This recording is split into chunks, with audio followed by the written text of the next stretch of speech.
Hello दोस्तों, this is Prem Sodani coming up with next round of news simplified. यहाँ पे हम कोई भी न्यूज़ लेते हैं और आपको बहुत ही सिंप्लीफाइड मैनर में समझा देते हैं। आपको पता है भारत जो है पूरे दुनिया में अपने मिल्क प्रोडक्शन के मामले में पहले नंबर पे आता है। लेकिन इसमें अगर आप इंटरेस्टिंग फैक्ट मैं बताऊं तो 20 से 60% जो ग्लोबल एवरेज है मिल्क प्रोडक्शन की, उससे हमारे कैटल पीछे हैं। यानी कि अगर ऑस्ट्रेलिया में कोई गाय है वो 100 लीटर दूध दे रही है एक महीने में, तो भारत में वो 20 से 60% कम है। मतलब हमारी जो है अराउंड 40 लीटर ही दूध दे पाती है। तो इसके पीछे बहुत सारे रीज़न है, लेकिन सबसे बड़ा जो रीज़न है दैट इज़ फॉडर क्वालिटी। तो हमारे यहाँ पे जो फॉडर है उसकी क्वालिटी बहुत कमज़ोर है। ऐसा Indian grassland and fodder research institute ने बताया है कि अगर इंडिया में 100 केजी फॉडर की जरूरत होती है तो ड्राई फॉडर जो है 23.4 केजी से शॉर्टेज रहती है हमारे पास, जबकि ग्रीन में ये केस है लगभग 11 केजी। और कंसंट्रेट जो होते हैं पशुओं को खिलाते हैं वो 30 केजी से हमारे पास शॉर्टेज होती है। यानी कि हम इतनी शॉर्टेज के बावजूद भी दुनिया भर में पहले नंबर पे हैं मिल्क प्रोडक्शन में। लेकिन अगर हम इन शॉर्टेजेस को दूर कर दें या कुछ भी ऐसा करके इन सारी समस्याओं से आगे निकल जाएं तो हम सोचिए कहाँ पे पहुँच सकते हैं। तो इन्हीं के चलते हुए हमारे यहाँ पे बहुत सारे प्रोग्राम हुए हैं। इनमें एक प्रोग्राम है नेशनल लाइव स्टॉक मिशन, जिसको अभी हाल ही में सरकार ने रिवाइज किया है। तो इस वीडियो में हम बात करने वाले हैं सबसे पहले कि ये मिशन क्या है, नेशनल लाइव स्टॉक मिशन। इसके साथ हम बात करेंगे कि जो रिवाइजन किए हैं, जो भी रिवाइज हुआ है उसमें क्या क्या फीचर्स हैं, और देन हम एक क्वेश्चन की बात करेंगे इस वीडियो में जिसका आंसर भी आपको एंड में मिल जाएगा। तो क्वेश्चन पे पहले आते हैं।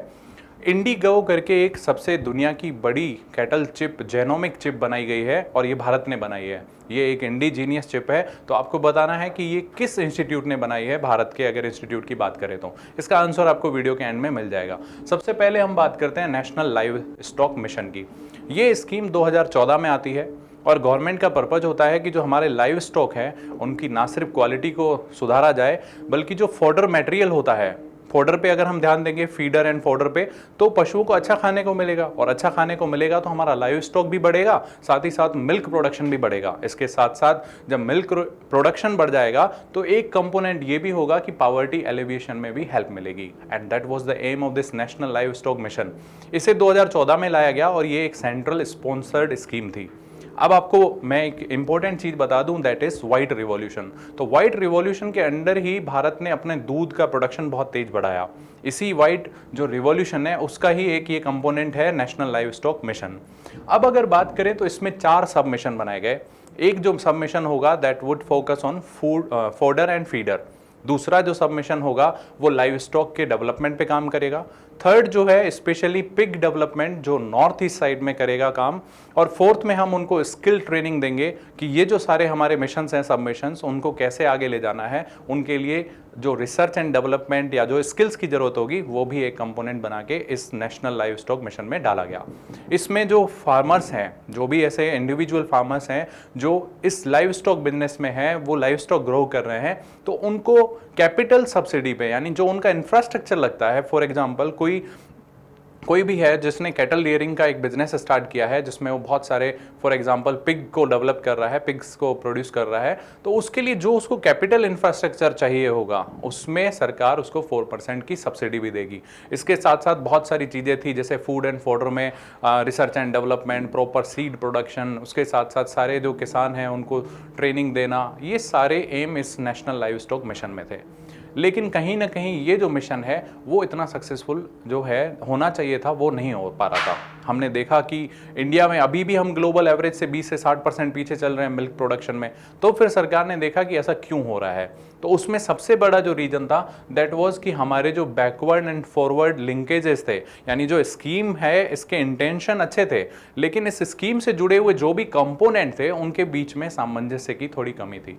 तो इन्हीं को फॉरवर्ड एंड बैकवर्ड जो लिंकेजेस थे इन्हीं को सुधारते हुए सरकार इनको रिवाइज करती है। और इस रिवाइज्ड प्लान में क्या करती है कि इसमें मेन जो है 2 फोकस में हम बात करेंगे। जो पहला पिलर था फूड एंड फीडर डेवलपमेंट का, उसमें अगर हम बात करें तो नेशनल लाइव स्टॉक मिशन कहता है रिवाइज करते हुए कि जो सीड प्रोडक्शन होगा, जो फॉडर आप बनाएंगे, उसके लिए हम किसानों को 100% सब्सिडी देंगे for the production of quality seed. यानी आप अच्छे सीड बनाइए, उसके लिए आपको सरकार 100% सब्सिडी देगी। साथ ही साथ आप जो फोडर उगाते हैं उसके रिलेटेड जो भी आपको कैपिटल इंफ्रास्ट्रक्चर चाहिए उसमें 50% का आपको सब्सिडी दी जाएगी। यानी कि आपको ऐसे एंटरप्रेन्योर तैयार करने हैं कि वो फीड एंड फोडर डेवलपमेंट के बिजनेस में आगे बढ़ सके, यानी किसान भी हो और एंटरप्रेन्योर बनाया जाए उसे, जिसे हम एक नई टर्म बोलते हैं एग्रीप्रेन्योर। तो एग्रीप्रेन्योर खास करके फूड एंड फीडर डेवलपमेंट में हम बनाएंगे, उसके लिए इनको हमने 50% की कैपिटल सब्सिडी देनी है।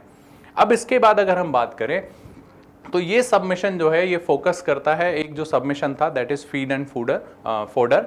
इसमें क्या किया गया, इसमें देखा गया कि भारत का जो कैटल है जो हमारे पास, उसके पास जो ग्रीन स्पेशली जो फोडर होना चाहिए वो सिर्फ 3 मंथ ही अवेलेबल रहता है भारत में, यानी हमारे पास ग्रीन फोडर की कमी रहती है। अब हम कुछ ऐसा करें कि हमारा जो ग्रीन फोडर है वो थ्रू आउट द ईयर हमेशा हमारे पास रहे, तो उसके लिए क्या करना चाहिए। तो एक ही ऑप्शन आया कि एक काम कीजिए, जो ग्रीन फोडर है उसको किसी भी तरीके से आप कंजर्व कर लीजिए, प्रिजर्व कर लीजिए, उसको फर्मेंट कर लीजिए। तो हमने फर्मेंटेशन करा के इसको हम स्टोर कर सकते हैं और ये ग्रीन फोडर की तरह ही रहेगा, जिसे हम सिलाज बोलते हैं। तो ये होता है सिलाज, जिसको आप क्या करते हैं फर्मेंट करके स्टोर कर सकते हैं। अब हमने जो गवर्नमेंट है इस स्कीम में इसका इंटेंशन है कि एक सेंट्रल हम सिलाज बनाए, जहां पे क्या है ऐसे एग्रीप्रेन्योर्स जो फोडर में एंटरप्रेन्योर बनाने जा रहे हैं हम, वो मिलके ऐसा सिलाज का काम कर सकते हैं। यानी जो ग्रीन फोडर उनके पास आता है उसको वो फर्मेंट कर सकते हैं, उसको वो जो भी प्रोसेसिंग चाहिए होती है सिलाज बनाने के लिए वो कर सकते हैं। तो इसके लिए हमें उनको क्या देना है, इंसेंटिव्स देना है। गवर्नमेंट का जो इंटेंशन है वो बहुत क्लियर है। अगर हमने यहाँ पे इन्वेस्ट किया सिलाज में, हमने बहुत ज़्यादा बड़े लेवल पे सिलाज प्रोडक्शन के पीछे काम किया, इनको सब्सिडी दी, इनको आगे बढ़ाया, तो सिलाज अगर हम बनाने में कामयाब हो गए और उसकी जो कॉस्ट है वो अगर हमने कम कर दी, और वो डेफिनेटली होगी क्योंकि जो खुद फार्मर्स हैं या फिर वहाँ के सेल्फ हेल्प ग्रुप्स हैं या फिर फार्मर प्रोड्यूस ऑर्गेनाइजेशन है या फिर एनजीओ हैं, वो इस काम में उतर सकते हैं। उन सभी को सरकार 50% की कैपिटल सब्सिडी देगी, और ये जो सब्सिडी है 50 लाख रुपए तक की हो सकती है। तो आपको सब्सिडी दे दी, आपको इंफ्रास्ट्रक्चर खरीदने के लिए जो भी पैसा चाहिए वो सरकार 50 लाख रुपए तक की दे रही है। तो आप एक काम कर सकते हैं कि सिलाज प्रोडक्शन कर सकते हैं। अब जब ये सिलाज प्रोडक्शन आपने किया तो हर फार्मर के पास, क्योंकि वो आपने रीजनल लेवल पे बनाया है, तो आप हर फार्मर के पास वो पहुंचा सकते हैं। यानी कोई भी फार्मर आपसे इजीली वो खरीद सकता है, खास करके उस सीजन में जब ग्रीन फोडर नहीं होता है हमारे पास। तो इसका मतलब जो ग्रीन फोडर है वो हम 24/7 अवेलेबल करवा सकते हैं in the form of this सिलाज।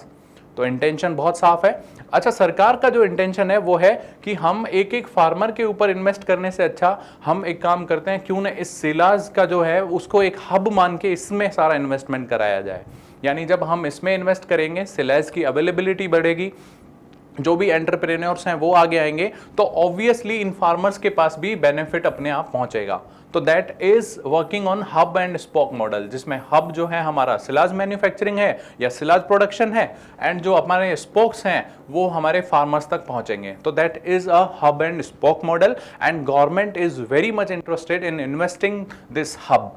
तो अपने आप जो बेनिफिट है वो फार्मर्स तक भी पहुंचेगा। और इसमें सबसे खास बात यह है कि यहाँ पे कोई मिडिल मैन नहीं है, कि बीच में कोई ऐसा व्यापारी नहीं है, कोई ऐसा मिडिल मैन नहीं है जिसके थ्रू फार्मर खरीदेगा। यानी जो सिलाज बना वो डायरेक्ट फार्मर तक पहुंचेगा। तो इससे क्या होगा, आपके जो मिडिल मैन है वो भी हट जाएंगे। तो इस स्कीम से एक फायदा हमें समझ में आया कि ग्रीन फोडर हमेशा हमारे पास अवेलेबल रहेगा, जिसके चलते हुए हमारे जो प्रोडक्टिविटी है एनिमल्स की वो डेफिनेटली बढ़ने वाली है। जैसे ही प्रोडक्टिविटी बढ़ेगी तो उनका जो मिल्क प्रोडक्शन है वो भी बढ़ने वाला है, जिससे एक कंपोनेंट ये भी हो जाता है कि पावर्टी एलिवेशन में भी हेल्प मिलेगी। तो ये जो है एक तरह से पावर्टी एलिवेशन में भी हेल्प करता है। साथ ही साथ हमने ये तो देख ही लिया, जब फार्मर के पास कोई बीच में मिडिल मैन नहीं है, उसके पास सीधा सिलाज आ सकता है, इवन वो खुद भी बना सकता है क्योंकि सरकार उसको भी प्रमोट करेगी। तो इस केस में फार्मर की जो इनपुट कॉस्ट है वो भी कम हो जाती है, जिसके चलते उसका मुनाफा बढ़ जाता है। तो ये सारे कंपोनेंट थे। अब इसमें हमने देख लिया कि कोई भी जाके सिलाज प्रोडक्शन कर सकता है, जिसमें बहुत सारे लोग शामिल हैं, इंडिविजुअल हो, चाहे वो एनजीओ हो, चाहे सेल्फ हेल्प ग्रुप हो, चाहे फार्मर प्रोडक्शन ऑर्गेनाइजेशन हो, इन सभी को 50% की सब्सिडी के साथ गवर्नमेंट जो है प्रोत्साहित कर रही है। अब इस रिवाइज के साथ हम देखें अगर, तो ग्रीन फोडर की अवेलेबिलिटी की हमने बात करी। मैंने बताया आपको कि सिर्फ 3 मंथ ही हमारे पास रहता है। अब किसान जो है वो जनरली फोडर नहीं लगाते हैं, ग्रीन फोडर पशुओं के चारे के लिए वो जनरली कोई क्रॉप नहीं लगाते हैं। उसके पीछे रीजन वो बोलते हैं कि अगर मैं फोडर लगाऊंगा उससे बढ़िया मैं गेहूं उगा लूं तो ज़्यादा बढ़िया रहेगा, क्योंकि गेहूं में मैं मुनाफा कमाऊंगा। लेकिन एक रिसर्च कहती है कि अगर 1 रुपए आप इन्वेस्ट करते हो इन वीट प्रोडक्शन में, तो वो आपको बेनिफिट दे सकता है 1.2 रुपी, जबकि आप यही 1 रुपया फोडर में इन्वेस्ट करोगे तो वो आपको देगा बेनिफिट 1.6 रुपी का, जो फार्मर अनअवेयर है कि हमें इतना बेनिफिट मिल सकता है। तो सरकार ने देखा कि अगर इनको फोडर के लिए इंसेंटिव दिए जाएं, फोडर प्रोडक्शन के लिए, तो इनकी इनकम भी बढ़ सकती है, क्योंकि इनको जो बेनिफिट होने वाला है वो ऑब्वियसली ज़्यादा होने वाला है। तो इसी के साथ सरकार ने क्या लॉन्च की कि जो इनकी फोडर एंटरप्रेन्योरशिप स्कीम है, इसमें सरकार ने इनको इंसेंटिव देना स्टार्ट किए फार्मर्स को कि आपको 100% तो आपके जो सीड्स हैं वो हम प्रोवाइड कराएंगे फ्री ऑफ कॉस्ट, और वो क्वालिटी सीड्स होंगे। इसके साथ ही साथ वही आपको कैपिटल सब्सिडी में भी इनको बहुत सारे इंसेंटिव्स दिए जा रहे हैं। तो ये जो मॉडल है, इसके चलते क्या होगा, जो 2 क्रॉप सीजन होती हैं उनके बीच में फार्मर फोडर उगा सकता है, ग्रो कर सकता है। उससे एक तो ये बेनिफिट हुआ, उसकी इनकम बढ़ी। दूसरा, ये जो फोडर है वो सिलाज सेंटर पे पहुंचा सकता है, और वो सिलाज सेंटर उसे सिलाज में कन्वर्ट करके उसकी हमेशा अवेलेबिलिटी बनी रहे, ऐसा इंश्योर कर सकते हैं। और जब वो हमेशा अवेलेबल रहेगा तो किसान किसी भी टाइम जाके उसको खरीद सकता है बहुत ही कम इनपुट कॉस्ट में। तो ये सारे बेनिफिट के चलते हुए हमारा जो ये पूरा रिवाइज हुआ है, पूरी जो स्कीम है नेशनल लाइव स्टॉक, वो पूरी रिवाइज हुई है। अब इसमें जो सरकार है उसका बहुत ज़्यादा फोकस बढ़ चुका है, खास करके जब लास्ट मंथ थी तो सरकार ने 9800 करोड़ रुपीस इसमें इन्वेस्ट करने का प्लान बनाया है। जो भी हमारा कैटल सेक्टर है उसमें इन्वेस्ट करेंगे, और ये स्टार्ट होगा 2020-21 से ही लेके स्टार्ट हो जाएगा। तो इस तरह से हम ध्यान दे रहे हैं हमारे कैटल्स पे, और उसी के चलते एक चीज़ और आपको मैं बता दूं कि इंडिया के पास अराउंड 535 मिलियन कैटल्स हैं, और इनके साथ ही 200 मिलियन ऐसे लोग हैं इंडिया के पास जो इन कैटल्स पे डिपेंडेंट हैं। तो अगर आप इन कैटल्स में इनका प्रोडक्शन बढ़ा देते हैं, इनकी प्रोडक्टिविटी बढ़ा देते हैं, तो ये जो 200 मिलियन जो लोग हैं जो इनके ऊपर डिपेंडेंट हैं, तो डेफिनेटली इनका भी लाइफ स्टैंडर्ड सुधरने वाला है, इनकी भी इनकम बढ़ने वाली है। अब हम चलते हैं वापस हमारे क्वेश्चन पे आ जाते हैं। मैंने आपसे क्वेश्चन पूछा कि जो इंडिगो नाम की सबसे बड़ी चिप बनाई है भारत ने, जेनोमिक चिप, जो कैटल्स के जीन्स को आइडेंटिफाई करेगी, ये किस इंस्टीट्यूट ने बनाई है भारत के ने? तो आपको इसमें 2 चीजें ध्यान रखनी है। पहला तो ये इंडिजिनस है, गऊ से आपको समझ में आएगा कि ये कैटल के जीन्स के लिए बनाई गई है। तो इंडिया का एक इंस्टीट्यूट है, that is national institute for animal biotechnology, और ये हैदराबाद में स्थित है। इसने इस चिप का निर्माण किया है, और ये डिपार्टमेंट ऑफ बायोटेक्नोलॉजी के अंडर काम करता है इंस्टीट्यूट, और डिपार्टमेंट ऑफ बायोटेक्नोलॉजी खुद डिपार्टमेंट ऑफ साइंस के नीचे काम करता है। तो ये था आज का क्वेश्चन। आई होप आपको ये वीडियो समझ में आया होगा। अगर ऐसा है तो आप हमें ज्वाइन कर सकते हैं, हम इन सभी प्लेटफॉर्म पे मौजूद हैं। इस वीडियो को शेयर एंड सब्सक्राइब जरूर करें। वीडियो देखने के लिए थैंक यू वेरी मच।